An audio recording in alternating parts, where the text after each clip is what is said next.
Well, hey everybody, how you doing today? Great. Awesome. I got this amazing guest here today. I'm very excited about our guest, which is Chief of our town of Concord, Dan Andrus. Chief Dan has been the fire chief of Concord since June of 2008. And prior to that, he worked for the Salt Lake City Fire Department for 29 years as a firefighter, paramedic, company officer, station captain, public information officer, communications division chief, fire marshal, battalion chief, and deputy chief of administration. When I saw this, I was like, wow. They kept moving me until because I caused a lot of damage wherever I went.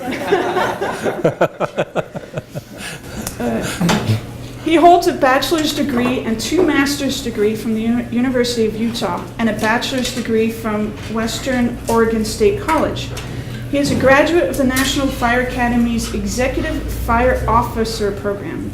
Chief Andrus will be sharing with us something that he is passionate about, that is current issues confronting fire and emergency services, and probably some specific stuff about Concord.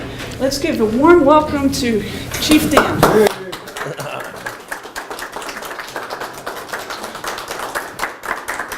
Thank you. I'm absolutely delighted by the invitation. I've also been a Rotarian.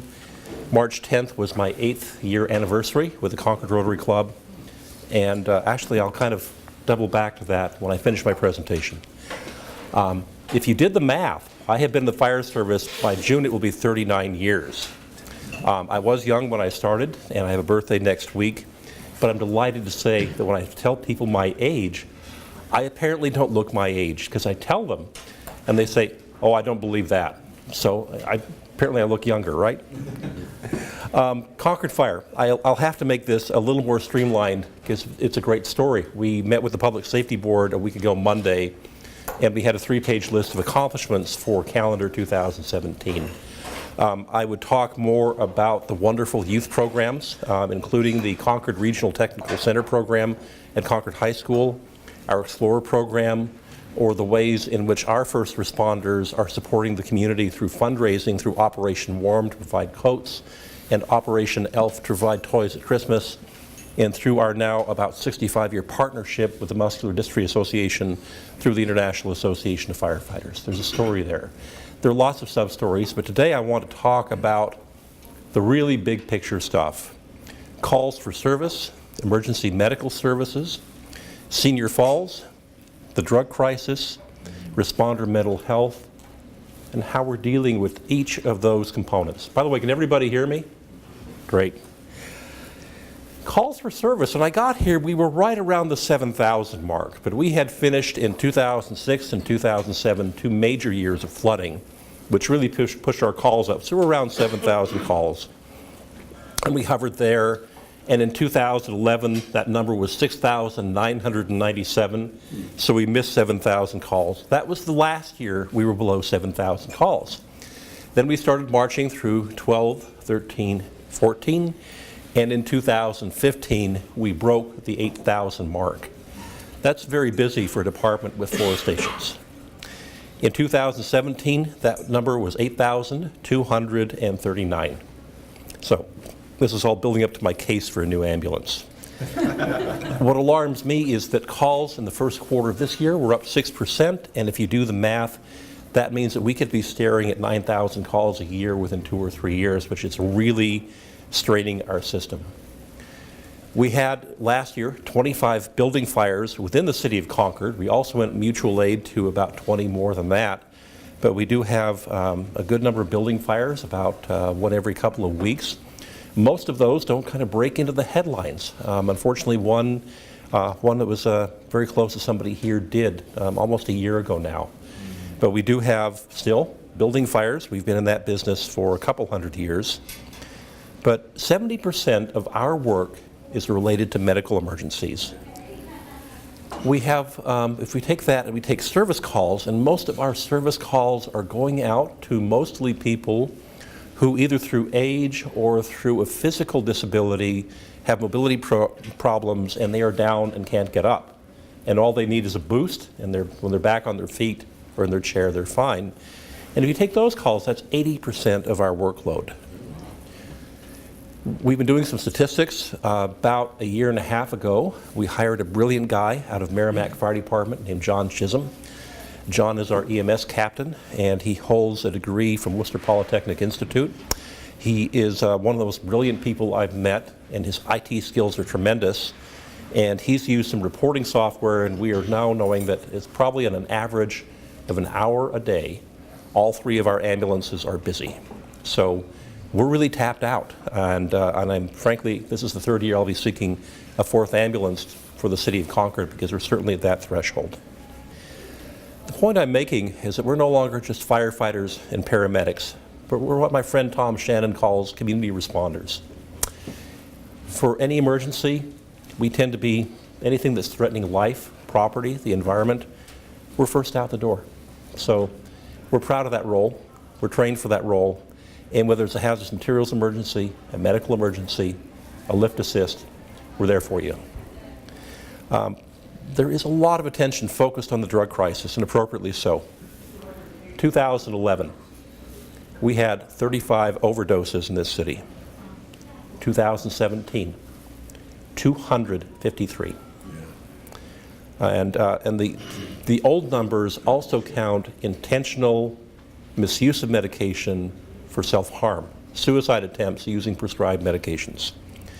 The 253 does not count that, but those are not a huge number, fortunately, but we've really seen a huge upward swing in overdoses.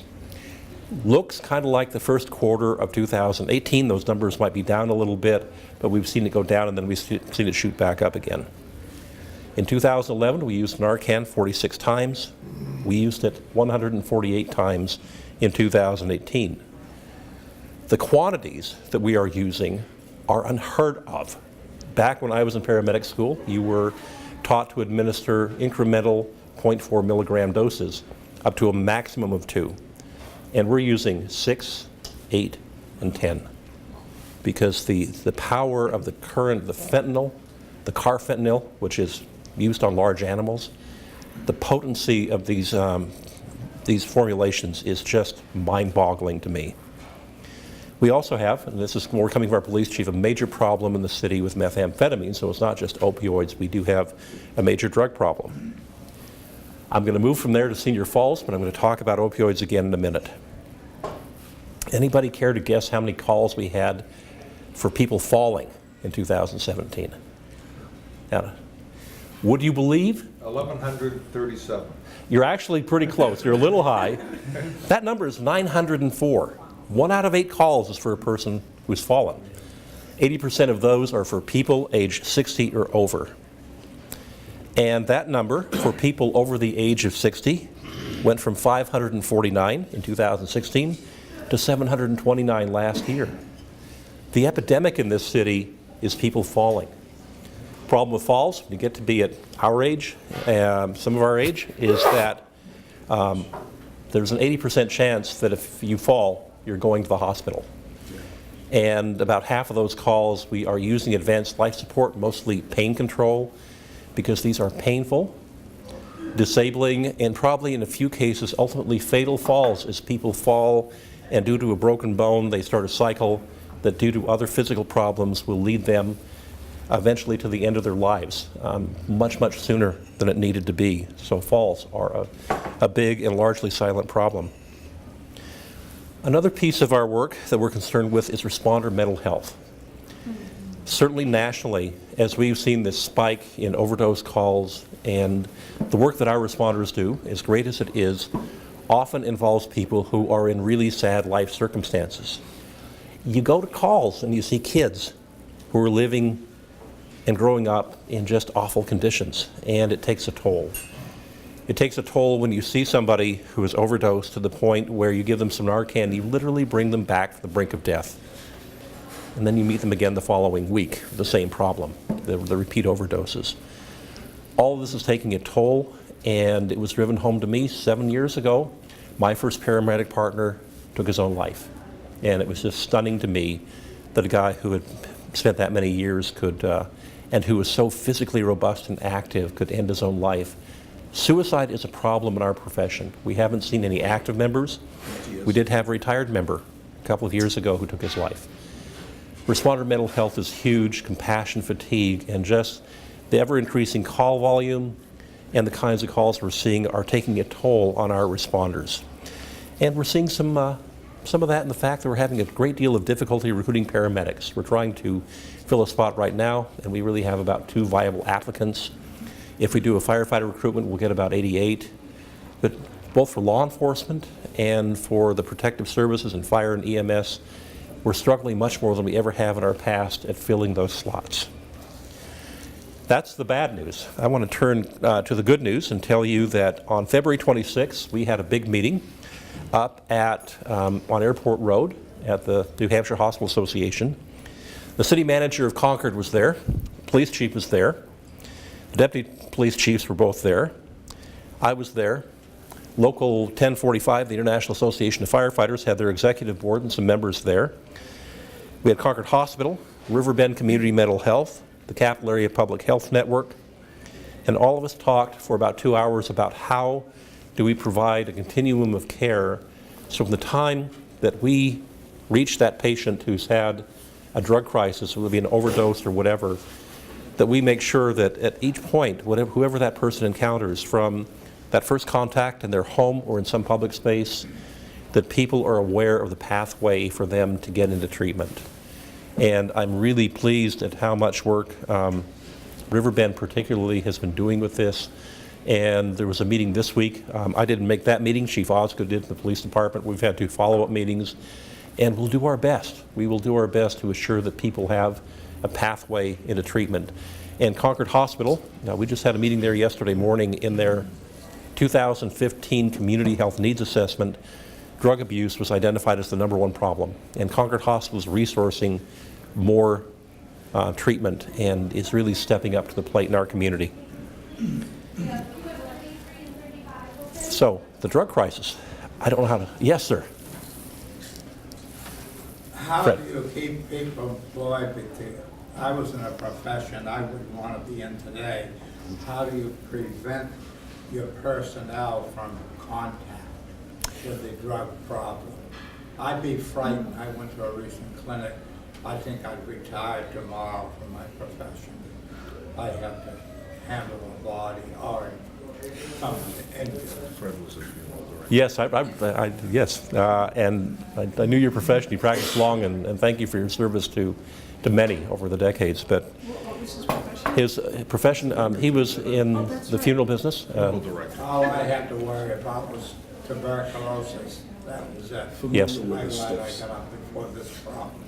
There was a lot of publicity around carfentanil particularly, and we had our first carfentanil case just about a year ago, right here in the South End, and there was some concern that it could be inhaled. Right.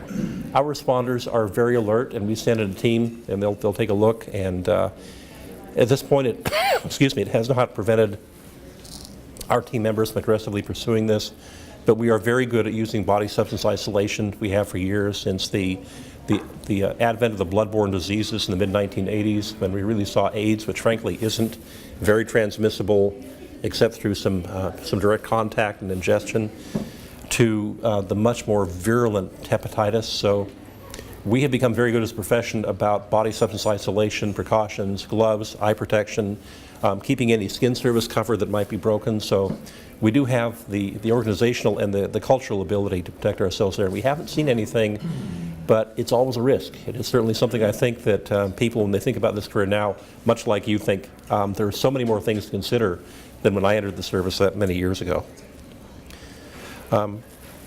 Senior Falls. I am part of a collaboration, and here I want to take off my hat to the Concord Regional Visiting Nurse Association. Full disclosure, I'm a board member of the association and proud of that. And we meet about quarterly and we look at statistics, and what they have used me for is to generate lists of hotspots. And typically, and not surprisingly, it's really usually where senior people gather, where they're going in and they're doing fall prevention programming. And their Matter of Balance program has tremendous success rates in terms of preventing falls, and if you do fall, in decreasing the severity. So I would tell you that if you want a great speaker, Kellyanne Totten or Jen Brechtel from VNA, talking about fall prevention would be a very important thing. But we meet as a collaborative of people, Meals on Wheels, Concord Fire, Concord Hospital, and other senior service groups about how to increase outreach and penetration in the community and get as many seniors as we can to these programs. I think it should be, much like routine cancer screening, mandatory in terms of having your provider tell you, now that you're reaching, I'd say, within your 50s, to start doing this, to start planning to bulletproof yourself for your later years. Another thing I want to talk about is the Get Alarmed New Hampshire program. We are still in the fire business, and we last year received a grant. And my hat is again off to Captain Paul Royce, who's our fire marshal, and Ken Keel, our assistant fire marshal, who've been going out as time permits. And I'm pretty sure they've been going out after hours and without compensation, even though I can't know that personally. But they have been out installing smoke and CO. Yeah, the word is liability. They've been going out and installing smoke and fire alarms for people who are at high risk of dying in a fire. Older people, people with disabilities, and Paul and Ken really take their dedication to the profession to the ultimate. And they have been working as hard as they can to get those installed. And typically, it's not like the old days where you went out and installed one. They put one in every bedroom, every level, and it takes a couple of hours to really put the alarms in to cover a house. We are concerned about our first responders, and in the last several weeks we have brought our employee assistance program, which is the Concord Hospital program, and they have met with all of our first responders and gone through it and said, these are our services. Do not be stigmatized by using them. I use our EAP program. I'm public about it. I try and do that at least once a year. I've done it more often if I'm confronting a particularly difficult challenge, personally or professionally. And those wonderful people from Concord Hospital came to our workspace, and we had presentations for all of our shifts and all of our first responders to say, these are the signs.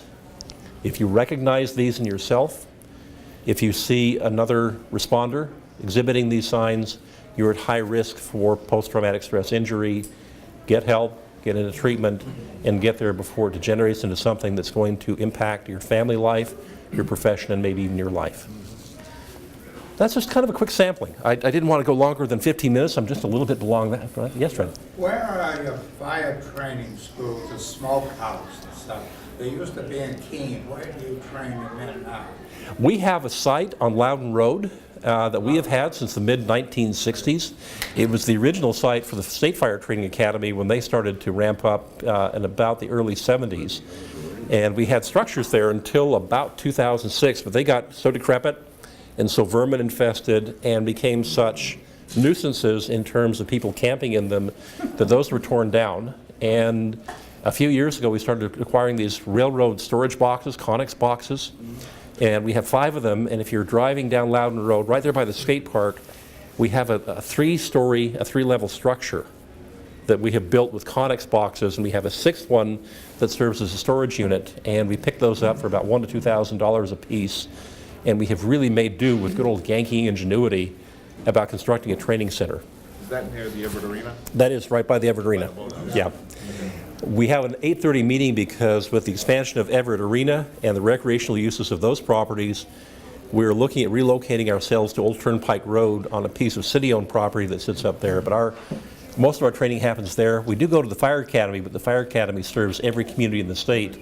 And people book days where if you are in a remote department, you come down and you spend a day training with their facilities and the smokehouses and the different props they have. Yes? Good friend of mine is a lieutenant in a large fire department somewhat south of us. And I had a long conversation with him a few weeks ago, and he said 2 things that he's seeing in his department. One is the compassion fatigue, and how he and other officers, the firefighters, are seeing the same person again and again and again and again, and they're giving them Narcan, and they're saying, give me a break. Why are we saving this person's life? You,